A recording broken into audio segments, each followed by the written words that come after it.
ल साथीहरु एकैछिन यो भिडियो हेर्नुस् त।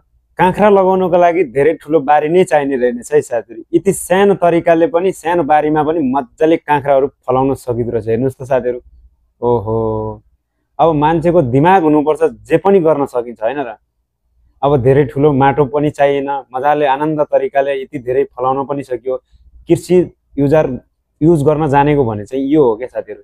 यसरी मजाले आफ्नै बारीमा सानो बारी हुँदा पनि मजाले फलाउन सक्यो भने त हैन, मार्केट त बजारले राम्रो पाउँछ नि हैन साथीहरु। यो तरिका चाहिँ बडो गजबको लाग्यो है साथीहरु। साथीहरुलाई भिडियो चाहिँ कस्तो लाग्छ अन्तिमसम्म हेरेर भिडियोलाई एक लाइक शेयर पनि गरिदिनु होला साथीहरु है त।